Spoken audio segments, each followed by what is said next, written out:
거래와 계정 보겠습니다. 첫 번째 거래. 거래의 뜻을 봅시다. 거래가 무슨 뜻이냐? 일상에서 나와 누가 거래를 한다 이런 표현 많이 쓰죠. 근데 이제 이 회계상의 거래는 우리가 일상에서 쓰는 거래가 이루어졌다 와 같은 경우도 있고 다른 경우도 있어요. 그러니까 일상에서 쓰는 것은 우리는 일상에서 이런 걸 거래라고 한다. 근데 회계상의 거래가 다 일치하는 게 아니라 회계상도 이렇게 일치하는 부분이 있고, 회계상의 거래이지만 일상에서는 거래라고 부르지 않는 게 있고, 일상에서 이걸 거래라고 부를 수 있는데 회계상 거래가 아닌 게 있고, 이런 뜻이에요. 자, 그래서 거래의 뜻을 보면, 기업이 경영활동을 수행하는 과정에서 발생하는 수많은 경제적 사건들 중에 기업의 자산, 부채, 자본의 증감 변화를 일으키는 모든 사항을 거래라고 합니다. 이게 회계상 거래 또는 부기상 거래. 자산, 부채, 자본의 증감 변화가 생기는 거. 자, 그래서 회계상 또는 부기상의 거래가 되는 것, 되지 않는 걸 한번 살펴볼게요. 자, 보세요. 첫 번째, 현금을 분실했다. 돈 잊어버렸대요. 회사 돈을 잊어버렸어. 그럼 우리가 일상에서는 거래가 일어났다고 하지 않잖아요. 망했다, 재수없다 이렇게 하지. 하지만 회계상은 현금이라는 자산이 없어졌기 때문에 거래가 되는 거야. 이 거래가 된다는 얘기는 그 다음에 기록을 해야 되는 거야. 기록이라는 얘기는 분개를 해야 된다는 거야. 됐죠? 현금을 분실했다는 거래예요. 그러니까 기록을 해야 돼. 그 다음에 상품을 도난당했다. 도둑 맞았다고 하지 우리는 도둑놈과 거래가 일어났다고 하진 않죠. 하지만 상품이 없어졌죠. 자산인데. 현금이 없어졌죠. 자산인데. 그러니까 기록을 해야 됩니다. 그 다음에 화재로 점포가 소실됐어요. 불났다. 이것도 거래야. 왜냐면 다 자산이 홀라당 타버렸기 때문에. 그 다음에 상품이 깨졌다. 부패됐다. 깨지거나 부패되면 못 팔지. 예? 그러니까 이것도 자산이 어떤 손해가 일어난 거야. 그 다음에 가격이 떨어졌대요. 100원에 팔 수 있는 것이 10원에 팔까 말까 해. 그럼 이것도 거래야. 나한테는 자산이 감소했기 때문에 기록을 해야 돼. 그 다음에 매출 채권이 회수 불능됐다. 이거 어려운 말일 수도 있는데, 그러니까 내가 상대방한테 외상으로 물건 팔아놨는데 돈 안 주겠대. 그럼 뭐니? 이 매출 채권, 외상이라는 것도 이게 자산이에요. 채권이란 자산. 이거 못 받게 됐잖아. 그러니까 이것도 거래야. 기록을 해야 돼. 쫓아가서 뒤집게 해야 되는데. 그 다음에 토지 건물을 남한테 공짜로 받았어요. 이게 거래냐? 감사할 일이지. 하지만 토지라는 자산이, 건물이라는 자산을 내가 돈 안 주고 남이 나한테 주는 거야. 그러니까 거래가 생겼다는 얘기예요. 그러니까 이런 것들 보면 일상에서 거래라고 하지 않죠. 재수없다, 망했다, 감사합니다, 뭐 이런 거지. 하지만 회계상은 거래다. 자, 그 다음에 이제 회계상에 거래가 되지 않는 거. 근데 이 중에는 이제 우리가 일상에서는 거래라고 부르는 것도 좀 있어. 첫 번째, 상품을 주문했어요. 내가 얼마 살게요 하고 전화했어. 알았대. 그럼 거래가 일어난 거잖아. 하지만 상품을 주문했다고 해서 내 돈이 나간 것도 아니고 상품이 들어온 것도 아니지. 그러니까 그때까지는 거래가 아닙니다. 주문했다잉? 거래 아니야? 주문하다, 계약하다, 뭐 이런 거. 잘 줄어 나오면 그래요. 은행에서 현금을 빌리기로 약속을 했어요. 약속을 했지. 하지만 돈이 들어온 건 아니잖아. 그래서 거래가 아니다. 상품을 회사 창고에 보관한다. 이거는 뭐 일상에서도 거래라고 하지 않지. 물건이 옮겨 다니는 것 뿐이지. 뭐 변화가 생긴 건 아니잖아. 그 다음에 상품 건물의 매매, 상품이나 건물을 팔기로 계약을 체결했대요. 계약. 주문하거나 계약 체결하는 것다고 해서 계약이 체결되면서 계약금을 줬다 그러면 달라요. 그냥 계약하겠대. 거기가 끝이야. 그러면 부기상의 거래가 아니다. 왜냐하면 자산, 부채, 자본의 변화가 없으니까. 그 다음 점포의 임대차 계약을 체결했대요. 자, 계약서 썼어요. 계약서 쓰면서 뭐 보증금을 주고 이러면 거래인데 그냥 일단 몇 년 계약에 뭐 월세 얼마로 하기로 계약을 썼다? 그까지는 거래가 아닌 거야. 그리고 나서 진짜로 보증금을 주고 월세를 내야 거래가 이루어진다라는 얘기입니다. 그 다음에 수도요금, 전기요금의 고지서를 받았어요. 고지서를 받았으면 거래가 아니지. 고지서를 받고 돈을 내야 거래야. 또는 돈 내야 될 날짜가 지났는데 못 냈어야 거래야. 왜냐하면 빚이 생기는 거니까. 그래서 또 건물이나 토지 등을 담보 설정한대요. 은행은 돈 빌리려고 건물 담보 잡히고 돈을 꿔요. 담보 잡히는 것 자체는 거래가 아닙니다. 왜냐하면 이 자산이 저 사람한테 넘어가는 게 아니잖아. 그래서 이제 객관식 시험에 다음 중 거래가 아닌 거 나오면 주로 주문하다, 계약하다, 담보 설정하다, 뭐 이런 것들이 거래가 아닌 겁니다. 우리한테 더 중요한 거는 거래가 아니면 이제 그 다음 과정이 진행이 안 되고, 거래면 거래가 됐다고 보면 그 다음에 분개라는 걸 하게 돼요. 그래서 이제 사건이 발생하면 이게 거래인지 아닌지 판단하는 게 중요하다라는 얘기입니다. 됐죠? 상식적인 얘기니까. 그 다음에 거래 요소의 결합 관계 볼게요. 자, 우리 이제 가정에서 제일 중요한 겁니다. 거래 요소의 결합 관계. 자, 기업의 재무 상태의 변동을 가져오는 사항인 이 부기상의 거래는, 거래는 자산, 부채, 자본의 변동이 일어난다고 했죠. 이거는 자산의 증가와 감소, 그 다음에 부채의 증가와 감소, 자본의 증가와 감소, 이게 지금 재무상태표에 있는 애들이죠. 그 다음에 손익계산서에 있는 수익의 발생과 비용의 발생이라는 총 8가지로 구성이 됩니다. 그리고 이것을 거래의 8요소라고 해요. 8개잖아. 자산의 증가, 감소, 부채의 증가, 감소, 자본의 증가, 감소, 수익 발생, 비용 발생. 이 거래의 8요소가 서로 결합돼서 조합을 이루는 관계를 거래 요소의 결합 관계라고 합니다. 자, 이게 이제 부기의 대단히 중요한 방식이고, 이게 우리가 지금까지 배우려고 하는 게 뭐예요? 일정한 원리와 원칙에 따라서 기록한다는 거잖아. 그래서 요거는 반드시 암기를 하셔야 되고, 이게 안 되면 그 다음으로 갈 필요가 없어요. 이해되셨죠? 자, 거래 요소의 결합 관계 봅시다. 외우셔야 돼. 자, 왼쪽을 우리는 차변이라고 부릅니다.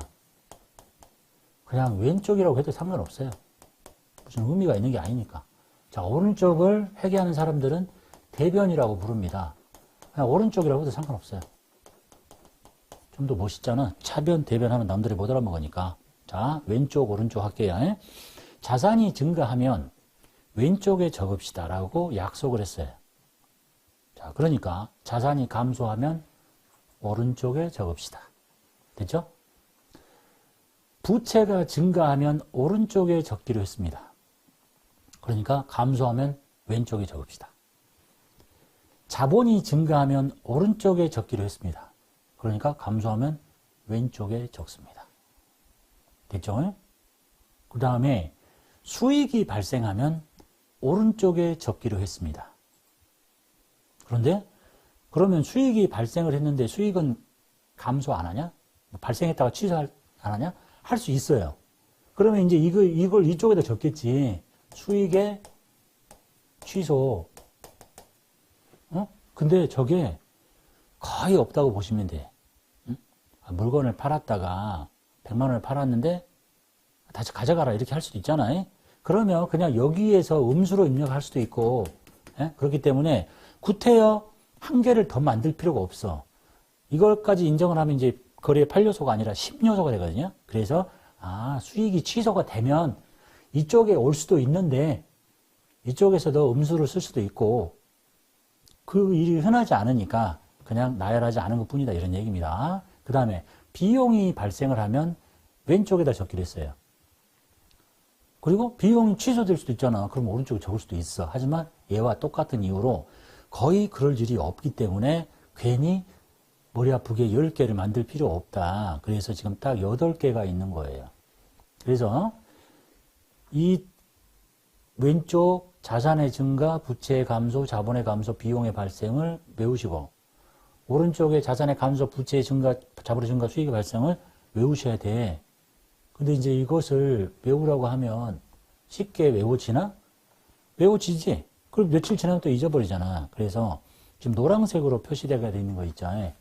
이게 지금 이렇게 양쪽으로 쪼개진 거예요. 왼쪽 차변, 오른쪽 대변. 그래서 이걸 외우실 때 증가만 외우면 돼. 자산의 증가, 부채의 증가, 자본의 증가, 수익의 발생, 비용의 발생이고 반대쪽은 감소야. 한동안 외우면 되죠?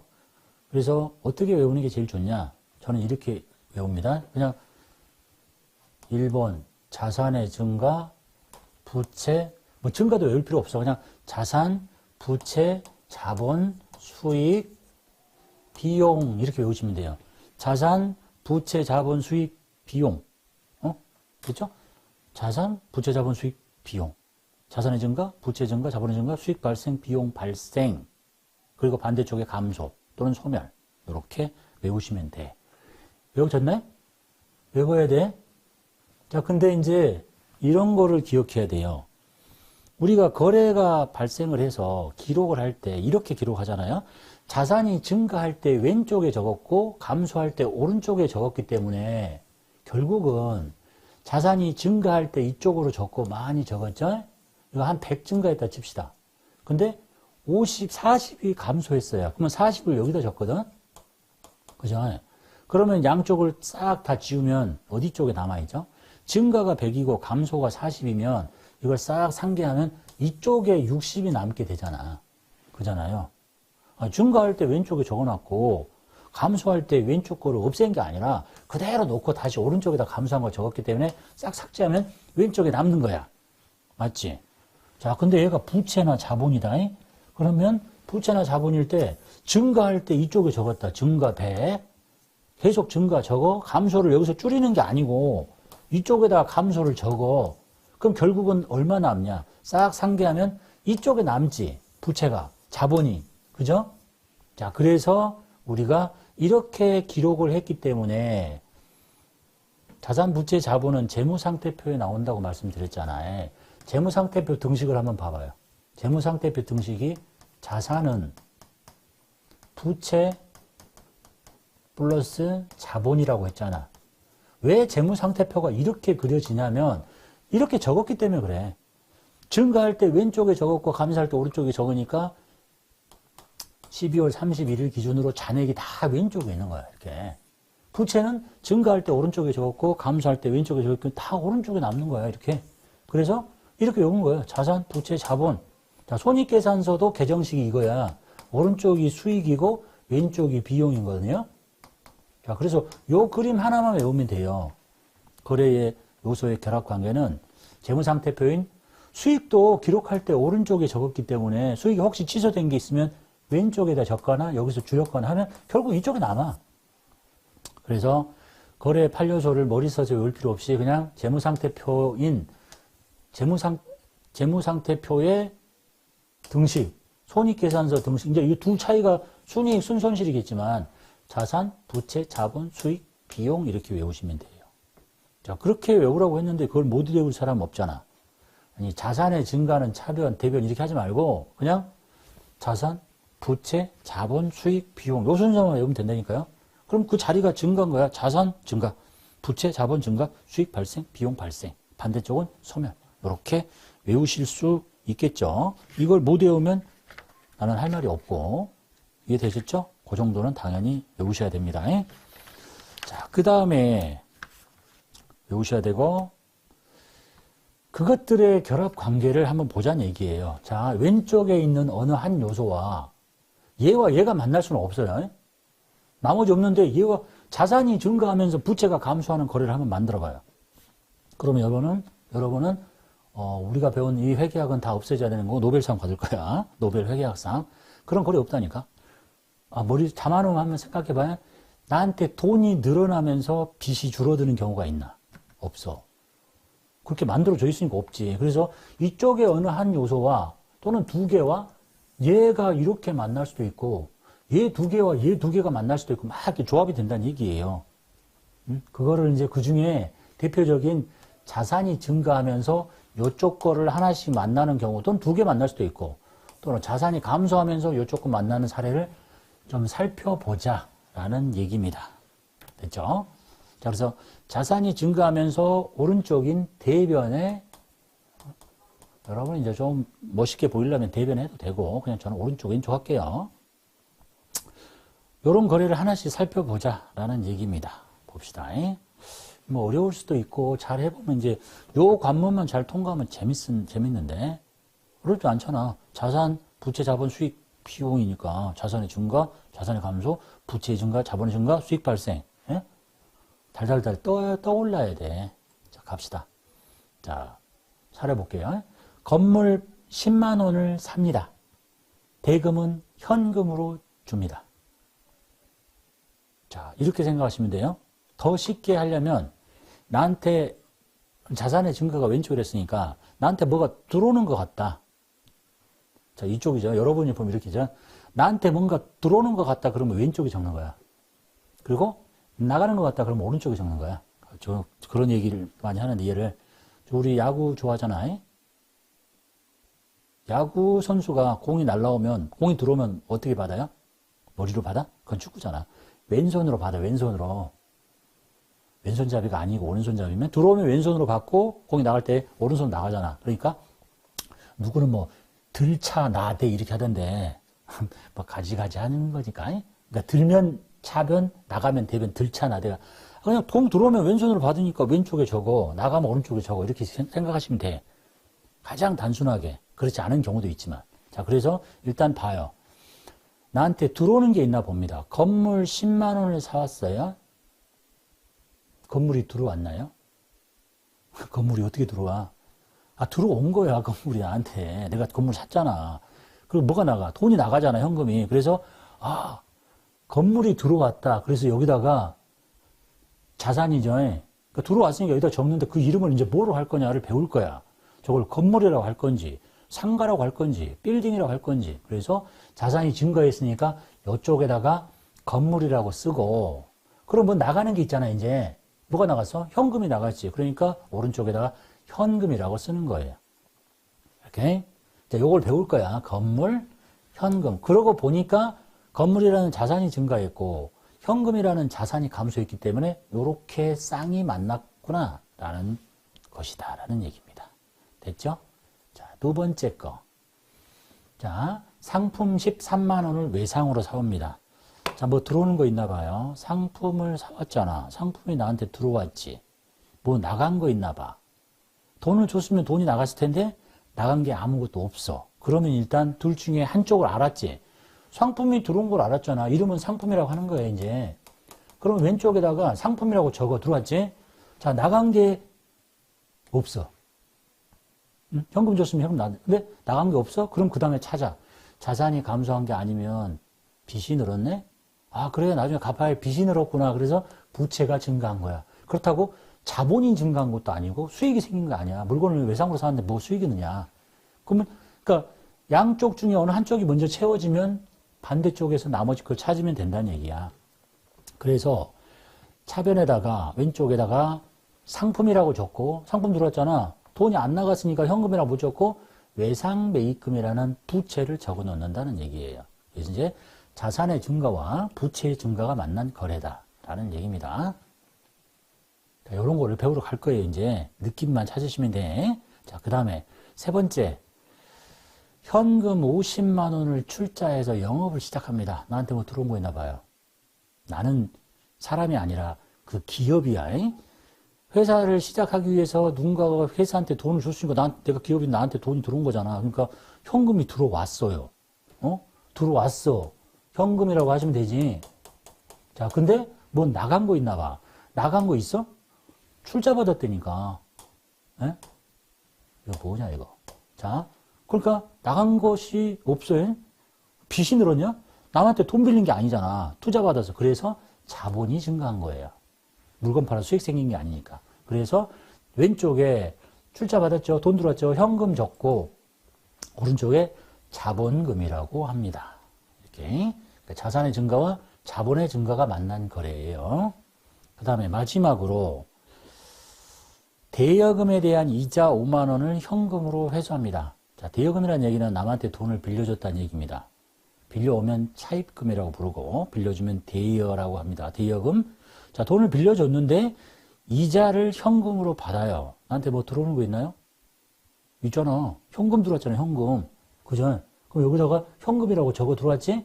나간 거 있니? 나간 거 뭐가 있어? 이자를 받았는데. 빚이 늘었냐? 아니죠. 투자 받았냐? 아니지. 수익이 생겼냐? 그래. 영업활동과 관련 없는 수익이 생겼네. 그래서 이자 수익이라고 한대요. 그래서 차변에 현금 적고 오른쪽에 영업의 수익인 이자 수익을 적습니다. 그래서 이제 이렇게 만난 거래를 하나씩 다 봤습니다. 우리 논리는 들어오고 나간 게 명확하게 보이는 거래는 딱 이거밖에 없어. 들어오고 나가고. 예?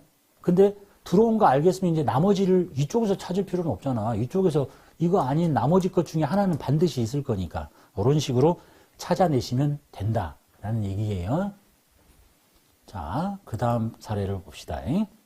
이번에는 오른쪽인 자산이 감소하면서 이쪽 거에 자산, 부채의 감소, 자본의 감소, 비용의 발생을 보자. 이런 얘기입니다. 첫 번째, 비품 15만 원을 처분하고 대금은 현금 받습니다. 들어오는 거 있나 봐요. 뭐 들어와요? 현금 들어왔잖아. 그지? 나가는 거 있나요? 비품이라는 게 나갔잖아. 그죠? 그래서 돈 들어왔고 비품 나가고. 그래서 돈 들어온 거는 현금이라고 하고 나가는 것은 비품이라고 한대요. 이건 쉽죠. 들어오고 나가는 게 다 보이니까. 그 다음에 다음 거. 차입금 20만 원을 현금으로 갚습니다. 자, 차입금이라는 얘기는 남한테 돈을 빌렸다는 얘기입니다. 빚이에요. 그 빚을 갚는데요. 갚는데 나한테 들어오는 게 있나요? 들어오는 건 보이지 않는데 명확하게 돈이 나가는 건 보이죠. 현금. 그러면 나가는 건 알겠네. 현금. 자, 알겠죠? 그래서 여기가 현금일 거는 알겠는데 그러면 이제 들어오는 거 있나 봐. 빚을 갚았다니까 뭐 들어오는 게 뭐가 있어. 즉 빚이 줄었구나라는 걸 알 수 있어요. 그래서 부채 감소하고 연결되구나. 그래서 현금 내보내고 부채를 줄입니다. 그 이름이 차입금이야. 됐죠? 그 다음에 세 번째, 기업주가 개인 용도로 현금 8만 원을 인출해 갑니다. 자, 돈 가져갔더니 기업주가 출자를 하게 되면 자본금이 느는 건데 이 돈을 끄집어 내갔대요. 자, 돈이 나간 건 알겠죠. 현금이 빠져나가는 건 알겠다. 그래서 여기는 알겠어. 그러면 저쪽에 찾아야 되겠죠. 기업주가 출자를 했다가 돈을 빼갔대요. 그러니까 자산이 증가한 것도 아니고 빚이 줄어든 것도 아니고 자본이 줄어든 게 돼. 자본. 비용이 생긴 것도 아니고. 출자를 받으면 자본이 증가하는 거고 돈을 저렇게 인출해 가면 자본이 줄어드는 거고. 그래서 여기가 자본금이 된다. 그래서 자본금, 자본의 감소, 현금, 자산의 감소. 그 다음에 네 번째, 차입금에 대한 이자 12만 원을 현금으로 줍니다. 자, 차입금은 남한테 돈 빌린 거예요. 빌렸으면 원금도 갚아야 되겠지만 이자도 갚아야 되겠죠. 그럼 이자를 준다는 거야. 지금 너 나가는 거 보이죠? 현금 나갔잖아, 현금. 그래서 현금 적어? 그럼 이제 이쪽을 찾아. 현금이 나갔는데 자산이 늘었냐? 아니, 그러니까 이자 냈다니까. 부채가 줄었냐? 이자 냈다고.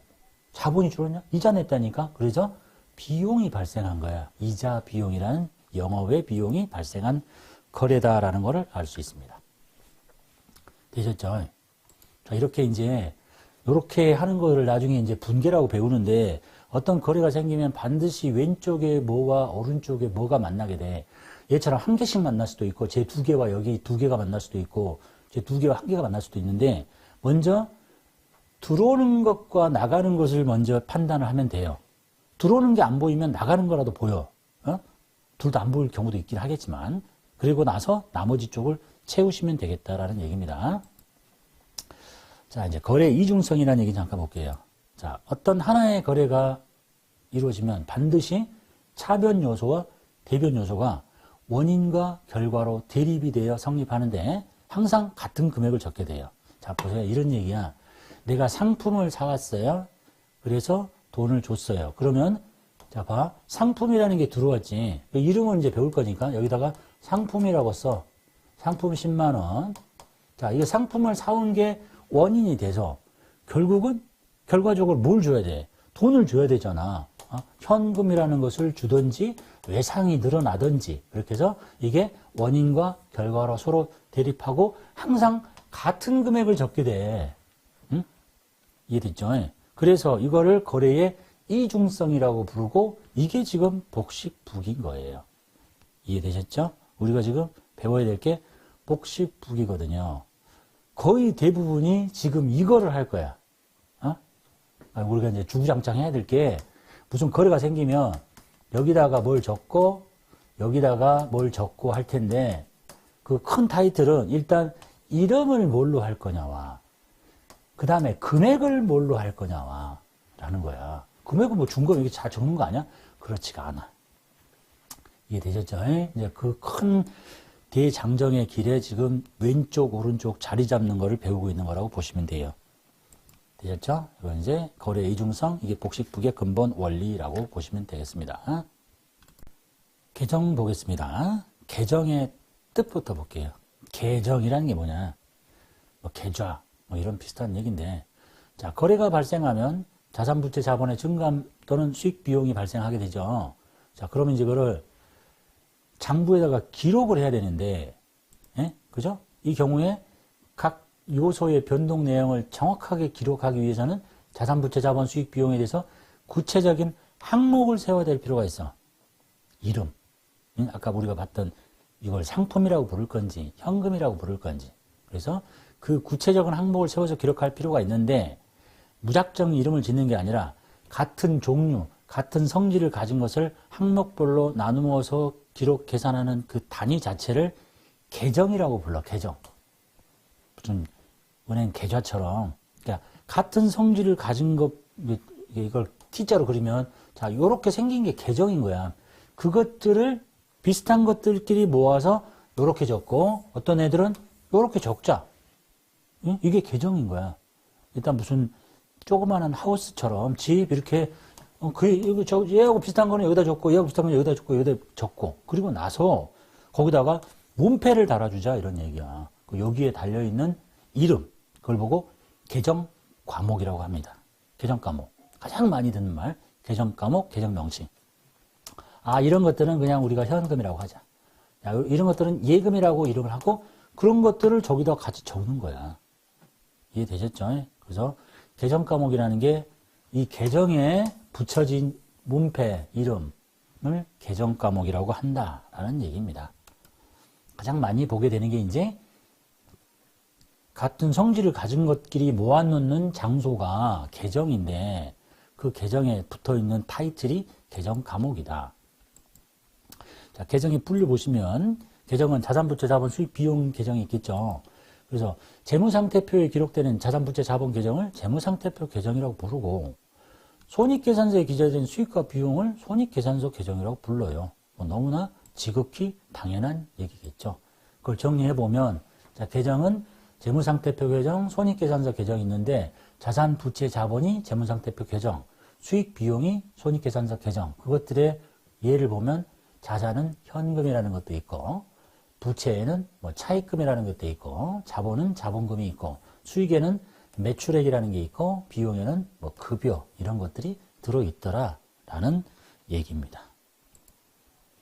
자, 그 다음에 계정의 형식 뭐 재무상태표의 형식이 있듯이 계정에도 형식이 있는데 자, 계정의 형식에는 표준식과 잔액식이 있으나 우리가 학습할 때는 방금처럼 영어로 T자처럼 생겼잖아요. 이거는 T계정이라고 합니다.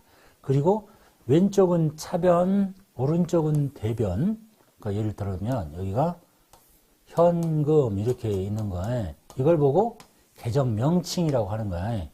계정 과목. 그리고 이제 여기다가 뭔가를 뭐 1월 2일 날 뭐라고 금액을 적을 거야. 여기 이 자리를 보고 계정 계좌라고 부른대요. 별로 중요하지 않습니다. 됐죠? 그런 틀이다. 자, 그리고 이제 우리는 프로그램을 통해서 할 거니까 우리가 손으로 그리는 거 아니에요. 옛날 우리 조상들은 저런 걸 다 장부를 사다가 일일이 다 그렸답니다. 우리는 이제 계정별 원장에 가면 요런 식이 아니라 잔액식으로 그림이 그려져. 이건 이제 학습용으로 쓰는 T계정이고 그래서 들어가 보면 이제 이 계정별 원장이라는 메뉴에 가면 이렇게 날짜 치면 여기 계정 과목에 여기 저 차변, 대변, 잔액 이런 식으로 이게 이렇게 보면 이게 이제 T자인 거예요. 이쪽에 하고 잔액까지 보여주는 형식으로 보여지더라라는 얘기입니다. 되셨죠? 여기까지.